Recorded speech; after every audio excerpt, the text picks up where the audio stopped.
Facebook monetisation হ'ল ফেচবুকৰ star monetisation setup কৰিলোঁ ষ্টাৰ মনিটাইজেশ্যন ছেটআপ কৰি ফেচবুকৰ লগত বেংক একাউণ্টটো লিংক কৰিলোঁ কিন্তু ফেচবুকৰ পৰা এতিয়ালৈকে 1 টকাও পোৱা নাই বা ফেচবুকৰ পৰা এতিয়ালৈকে বেংক একাউণ্টত 1 টকাও সোমোৱা নাই চ' বন্ধুসকল এনেধৰণৰ কমেণ্ট এনেধৰণৰ মেছেজ আহি আছে মোৰ ইনষ্টাগ্ৰামত লগতে ইউটিউবৰ ভিডিঅ'বোৰত আজি 2 সপ্তাহ 3 সপ্তাহ ধৰি মই ৰিপ্লাই দিব পৰা নাই চ' আপোনালোকৰ এই ভিডিঅ'টোত মই আপোনালোকক সম্পূৰ্ণভাৱে আপোনালোকক বুজাম আৰু আপোনালোকৰ কথাবোৰ আপোনালোকৰ লগত আজি ভাঙি চিঙি আলোচনা কৰিম যে যদি আপোনালোকে আপোনালোকৰ ফেচবুকটো মনিটাইজ কৰিছে আৰু ফেচবুকৰ মনিটাইজ কৰাৰ পিছত আপোনালোকে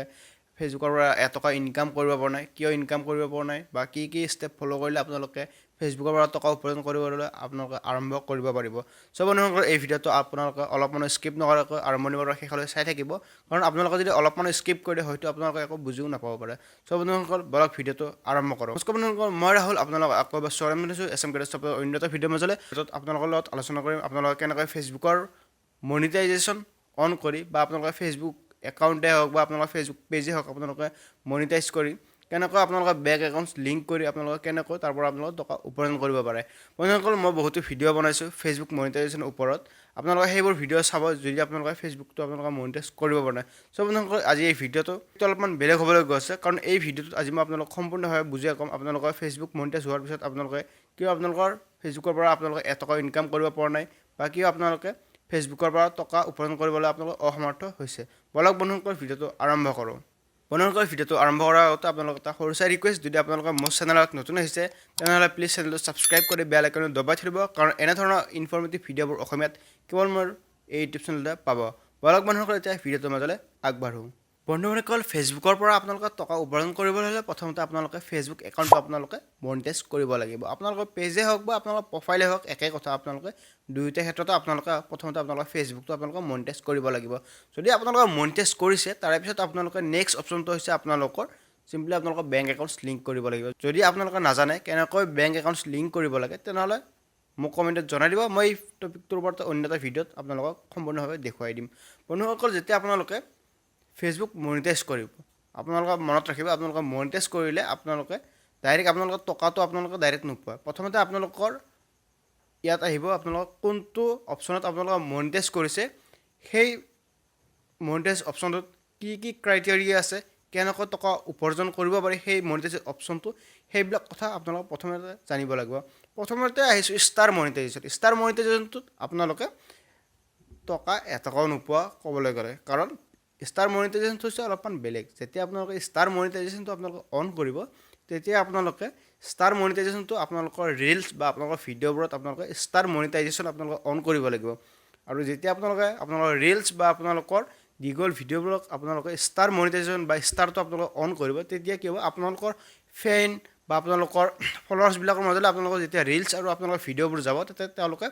যেনেকৈ লাইক কমেণ্ট শ্বেয়াৰ অপশ্যন আহে তেনেকৈ তেওঁলোকৰ এটা অপশ্যন আহিব ষ্টাৰ বুলি যেতিয়া তেওঁলোকে সেই ষ্টাৰটোত ক্লিক কৰিব বা আপোনালোকে ষ্টাৰ এটা দিব সুধিব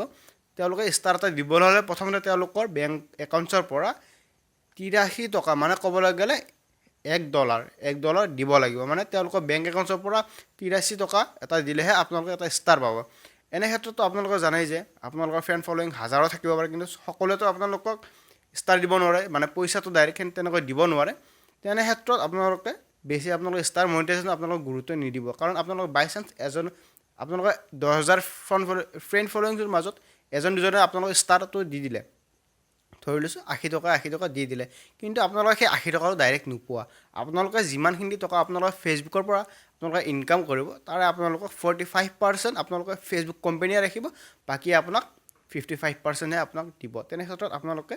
আৰু এটা কথা মনত ৰাখিব আপোনালোকে ফেচবুকৰ পৰা তেতিয়াহে আপোনালোকে টকা উপাৰ্জন কৰিব পাৰিব যেতিয়া আপোনালোকৰ মিনিমাম $100 মানে 8,000 টকা এটা আপোনালোকৰ জমা নহয় আপোনালোকৰ যেতিয়া ফেচবুকত আপোনালোকৰ 8,000 টকা এটা জমা হ'ব বা 8,000ৰ ওপৰত হ'ব তেতিয়াহে আপোনালোকে টকাখিনি আপোনালোকৰ বেংক একাউণ্টছৰ থ্ৰুৰে আপোনালোকে ওলাই ল'ব পাৰিব আৰু যেতিয়ালৈকে আপোনালোকৰ বেংক একাউণ্টছত 8,000 টকা ফেচবুকৰ পৰা বা 8,000 টকাতকৈ কম থাকে তেনেহ'লে আপোনালোকে 1 টকা ফেচবুকৰ পৰা নাপায় তেনে ক্ষেত্ৰত আপোনালোকে এটাই কথা ক'ম আপোনালোকে ফেচবুকৰ ষ্টাৰ মনিটাইজেশ্যনটো আপোনালোকে বেছি গুৰুত্ব নিদিব বন্ধুসকল এতিয়া আহিছোঁ আপোনালোকক কোনকেইটা মনিটাইজেশ্যনৰ পৰা আপোনালোকে টকা ইনকাম কৰিব পাৰিব প্ৰথমতে আপোনালোকৰ হৈছে ইনষ্টিমেটছ লাইভ ষ্টিমেটছ আৰু বোনাছ আৰু কিছুমান ক্ষেত্ৰত আপোনালোকে ক'বলৈ গ'লে এড অন ৰিলছ ইয়াতে কি হয় মই আপোনালোকক চিম্পলি বুজাই দি আছোঁ আপোনালোকে যেতিয়া আপোনালোকৰ ফেচবুক একাউণ্টত আপোনালোকে ৰিলছ আপলোড কৰিব, সেই ৰিলছবোৰৰ মাজত কোনোবা এটা ৰিলছত আপোনালোকৰ এডভাৰটাইজ লাগিব। সেই এডভাৰটাইজ লাগিলে আপোনালোকে কিছু টকা পাব ফেচবুক বা মেটা কোম্পানীৰ পৰা। তেনেকৈ আপোনালোকে ফেচবুকৰ এড অন ৰিলছৰ পৰা আপোনালোকে টকা উপাৰ্জন কৰিব পাৰিব। কিন্তু আপোনালোকে এটা কথা মনত ৰাখিব, ইয়াত প্ৰথমতে আপোনালোকৰ যেতিয়া ফেচবুকটো মনিটাইজ হ'ব, আপোনালোকে CPM আৰু RPM বোলা বস্তুটো অলপমান বুজি ল'ব লাগিব। কি হয়, ফেচবুকত CPM আৰু RPM বোলা বস্তুকেইটা একেবাৰে কম আপোনালোকে, আৰু সেই কমৰ প্ৰভাৱটো একেবাৰে আপোনালোকৰ এড অন ৰিলছত পৰে। সেয়েহে আপোনালোকে বেছিকৈ আপোনালোকে নাভাবিব যে মই ৰিলছ বনাই ফেচবুকত বা শ্বৰ্টছ ভিডিঅ' আপলোড দি মই ফেচবুকৰ পৰা টকা ইনকাম কৰিব পাৰিম। তেনে ক্ষেত্ৰত আপোনালোকে একেবাৰে ভুল হ'ব পাৰে, কাৰণ আপোনালোকে পইচা পাব নোপোৱা নহয়, কিন্তু বহুত বহুত কম পাব। আপোনালোকে ধৰি লওক 10,000 20,000 আপোনালোকৰ ভিউজত মাত্ৰ 1 টকা 2 টকা তেনেকৈ পাব। কিন্তু মেইন হৈছে আপোনালোকৰ লাইভ ষ্ট্ৰীম এডছ আৰু ষ্ট্ৰীম এডছ। ইয়াতে কি হয়, যেতিয়া আপোনালোকৰ 3 মিনিট বা 3 মিনিটতকৈ ওপৰত আপোনালোকে ভিডিঅ' আপলোড দেখিব, সেই ভিডিঅ'টো আহিব আপোনালোকৰ ইনষ্ট্ৰীম এডছত। আৰু আপোনালোকে যেতিয়া দীঘল ভিডিঅ' আপলোড কৰিব, সেই দীঘল ভিডিঅ'ৰ মাজত কিছুমান এডভাৰটাইজ লাগিব, আৰু সেই এডভাৰটাইজৰ বিনিময়ে আপোনালোকে কিছু টকা পাব। এনেকৈ ধৰি লওক আপোনালোকৰ যদি ফেন ফলোৱিং মিনিমাম 10,000 আছে আৰু আপোনালোকৰ ভিউজ মিনিমাম 500কৈ আহে, আৰু আপুনি দিনত 2টাকৈ ভিডিঅ' আপলোড কৰিছে, তেনেহ'লে